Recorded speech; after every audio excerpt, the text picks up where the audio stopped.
suara-suara aneh dari dalam sana.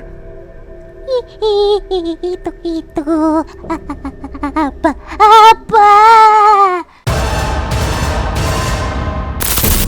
Itu loh teman, di balik semak sana. Lihat ke arah semak belukar yang bergoyang sana. Itu, bahkan batang pohon yang cukup besar sampai bergerak sendiri.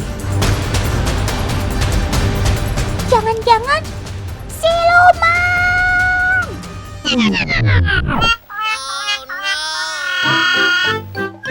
Walah, Otan salah sangka.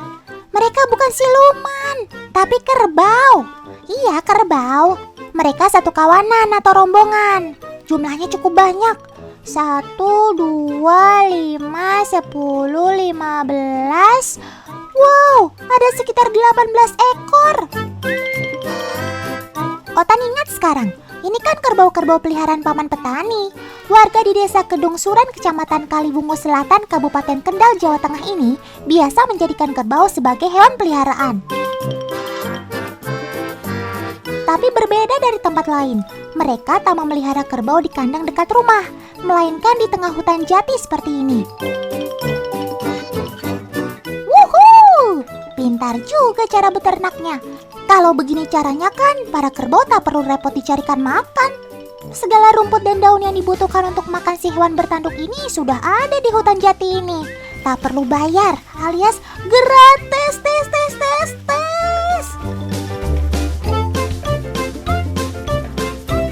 Ini dia si kerbau air Asia.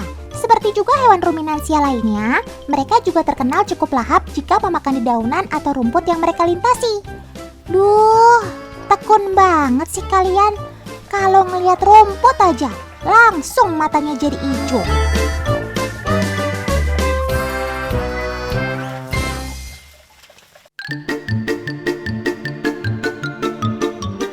Eits, tapi jangan salah teman. Sebenarnya sih penglihatan si kerbau sangat terbatas, terutama ketika ia melihat warna dalam penglihatannya. Mereka tak seperti manusia yang mampu melihat 3 spektrum warna, yakni merah, hijau, dan biru. Kemampuan penerimaan 3 reseptor warna pada manusia seperti ini dinamakan trikromatik. Sementara itu, mata kerbau hanya bisa melihat 2 spektrum warna atau bikromatik dengan gradasi warna kuning kehijauan atau ungu kebiruan saja. Hal ini juga berlaku untuk hewan ruminansia lainnya, seperti sapi dan juga banteng. Seperti ini kira-kira perbedaan pandangan mata manusia dan kerbau. Wah, teman di rumah sangat jauh lebih beruntung dari kerbau-kerbau ini ya. Bisa melihat dunia yang lebih berwarna.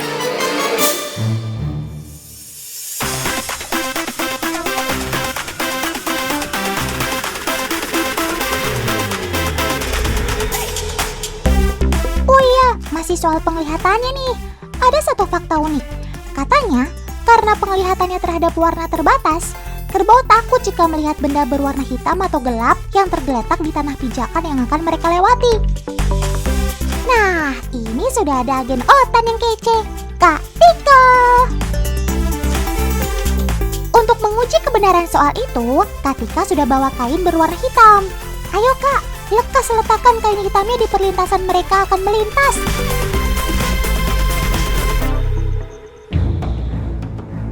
Nah, tuh lihat, mereka langsung melengos alias menghindar ketika berada tepat di depan hamparan kain hitam. Mereka memilih berputar seperti itu. Nah, lagi-lagi kerbau menghindar. Mereka urung menginjak atau melintas di atas kain hitam itu.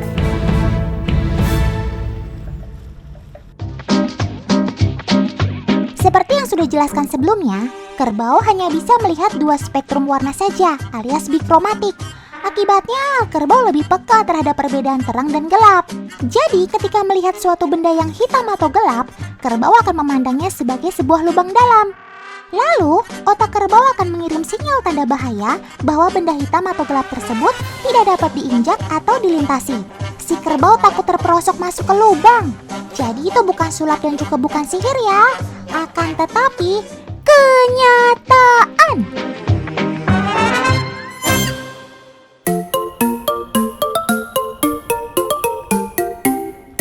Ih, ya ampun.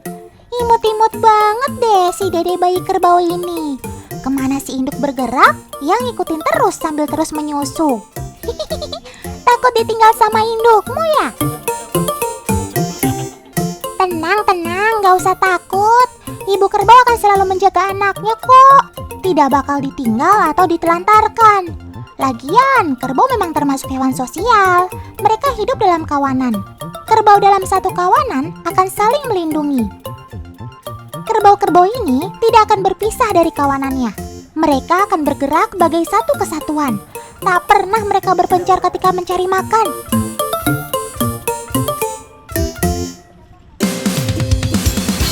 Apa? Masa kalian tidak percaya sih? Ayo Katika, bantu Otan untuk membuktikannya. Katika dibantu paman penggembala akan menggiring satu ekor kerbau menjauh dari kawanannya. Kira-kira apakah yang akan terjadi? Wah, rupanya menggiring kerbau bukan perkara mudah. Walau dipandu tali kekang, kerbau tetap sulit diarahkan. Ayo semangat paman, semangat Katika. Sepertinya ini sudah cukup jauh. Nah. Apa Otan bilang tadi kan? Belum dilepas tali kekangnya, si kerbau langsung saja berlari ke arah kawanannya. Tenaga sekuat itu tentu susah dibendung.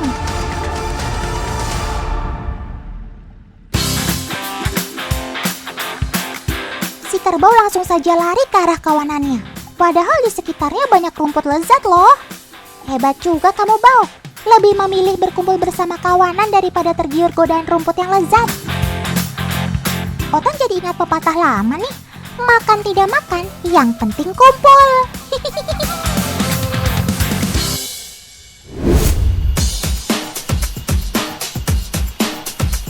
Wih, lagi pada camping nih. Wenaknya. Udah udaranya sejuk. Pemandangan di hutan pinus ini memang oke banget. Katika dan Kak Adi sedang masak rupanya. Otan tahu kakak-kakak ini mau masak apa. Ini kan daging kerbau. Pasti kakak mau masak steak daging kerbau kan? Pasti lezat nih. Daging kerbau maupun daging sapi merupakan jenis daging merah. Keduanya mengandung protein yang tinggi. Daging kerbau memiliki sebuah keunggulan, yaitu kandungan lemaknya jauh lebih sedikit dibandingkan dengan daging sapi. Maka dari itu, daging kerbau biasanya lebih besar serat dagingnya dan juga sedikit lebih alot. Supaya jadi empuk, daging kerbau perlu penanganan khusus. Bumbu membuat stik daging kerbau cukup sederhana. Bumbu dasarnya terdiri dari garam, bawang putih, dan lada hitam saja. Supaya lebih enak dan bau perengusnya hilang, bumbu bawang putih dan lada hitam yang telah ditumbuk halus kemudian dibalurkan pada daging kerbau. Taburkan juga garam secukupnya. Diamkan sejenak hingga bumbu meresap.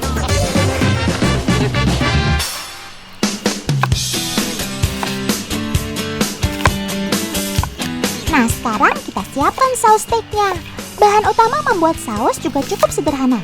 Siapkan irisan bawang bombay dan bawang putih, kemudian tumis. Kalau sudah berwarna kuning keemasan, tambahkan bumbu barbeque, kecap manis, saus tomat, minyak wijen, dan garam secukupnya. Lalu tuangkan air secukupnya, masak hingga mendidih. Kemudian masukkan potongan jamur kancing untuk memperkaya rasa. Oh iya, jamur kancing ini juga kaya akan antioksidan dan vitamin B loh. Jamur kancing bagus untuk kesehatan jantung, meningkatkan kekebalan tubuh, dan juga dapat menguatkan tulang. Bila suka, tinggal tambahkan tepung maizena secukupnya hingga saus mengental. Nah, daging kerbau yang sudah dimarinasi sudah siap. Daging ini sudah empuk dan lezat, tinggal digoreng deh.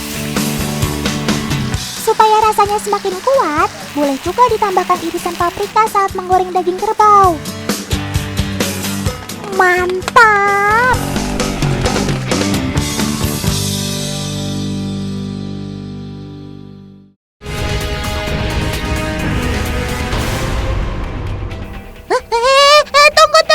Tunggu! Coba kalian perhatikan deh teman. Kenapa si banteng ini hanya mengincar kainnya saja ya?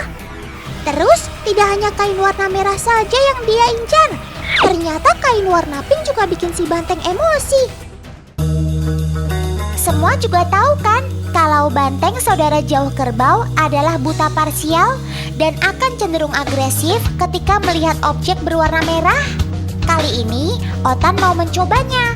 Apakah kerbau-kerbau ini juga akan bersifat sama seperti banteng?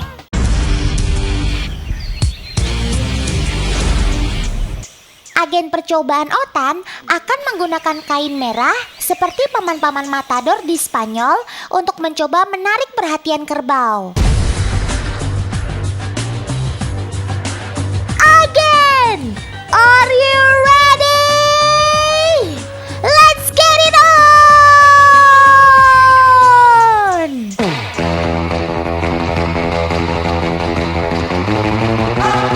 Wah, sepertinya sobat kita ini malah cuek-cuek saja tuh. Malah cenderung menghindar. Sepertinya mereka memiliki sifat yang berbeda dengan saudaranya banteng. Kerbau termasuk hewan yang sangat peka dan sensitif. Ketika mereka melihat sesuatu yang asing atau hal baru di dekat mereka, kerbau cenderung bersifat protektif dan menghindar. Itu sebabnya saat agen Otan mencoba menarik perhatian mereka dengan kain berwarna, kerbau cenderung menghindar. Oke lah kalau begitu. Ayo, saatnya kembali ke kandang.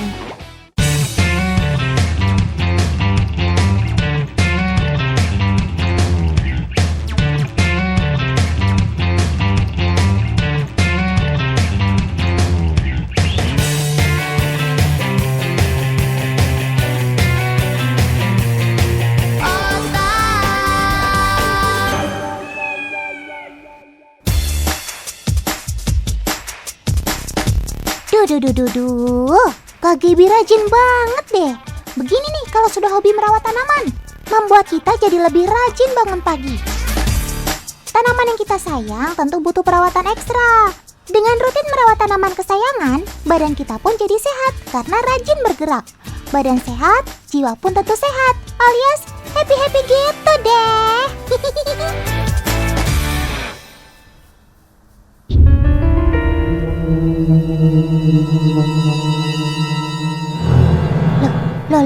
Loh. Apa itu? Ih, itu kok malah ada si siput di sana. Hush, siput, kamu pergi sana. Jangan ganggu tanaman kesayangan Kak Gaby. Siput memang senang tinggal dan memakan daunan segar seperti ini, teman. Ya, boleh dibilang ia menjadi salah satu gangguan dan hama bagi tanaman hias. Untung saja Kak Gaby jeli. Si siput memang suka sembunyi di balik daun atau batang yang terpapar sinar matahari. Nah, sana kamu cari makan di tempat lain, Sob. Kasian kan kalau tanaman Kak Gaby jadi rusak dan mati karena ulahmu?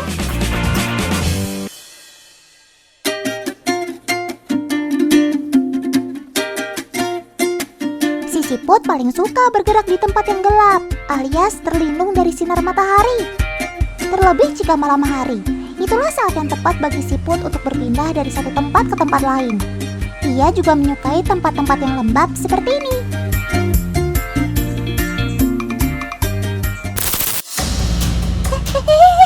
Apa itu?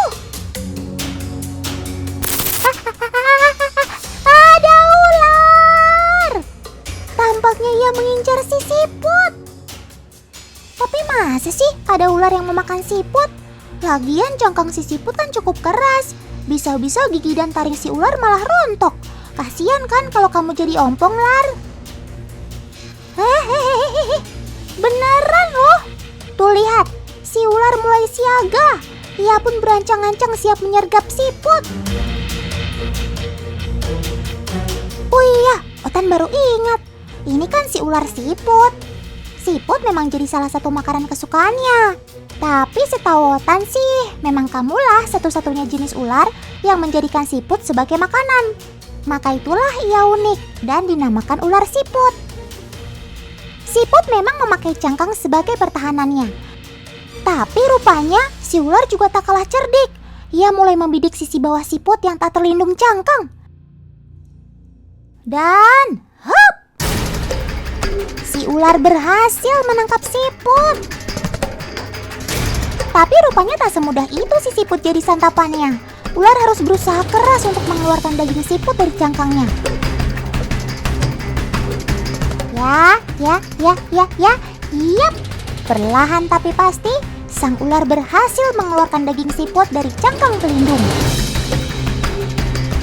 Daging siput bagai disedot saja. Waduh, hebat usahamu Sob. Tak sia-sia kamu membuang tenaga untuk mendapatkan daging lezat ini.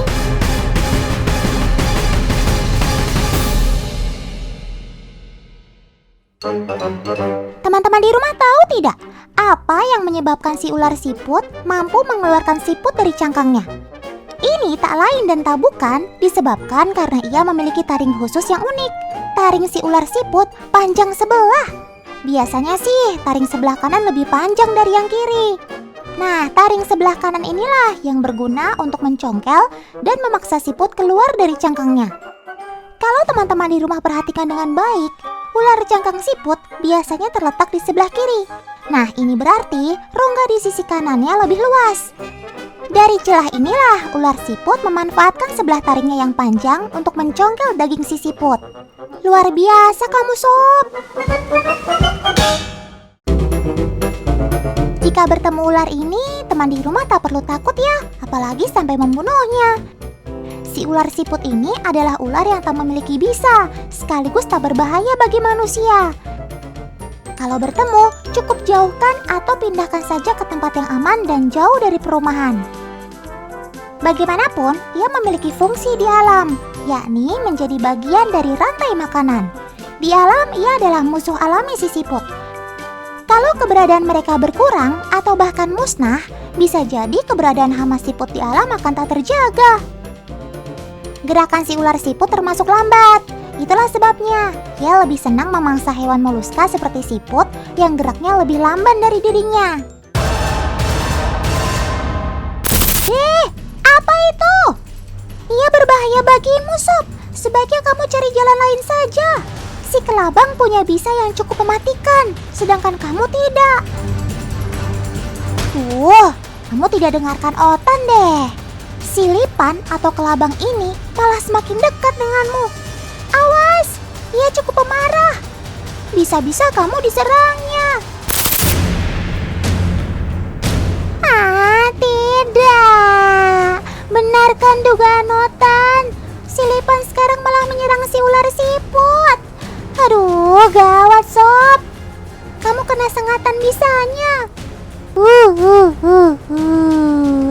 Malang bener nasibmu Sob. Tak hanya satu, si kelabang berhasil menyerangkan sengatan bisa ke beberapa titik di tubuhmu. Bisa si kelabang bersifat neurotoksin, alias bisa melumpuhkan syaraf mangsanya. Perlahan kamu bisa jadi lemas. Tuh kan, apa Otan bilang? Lama-lama tubuhmu makin lunglai.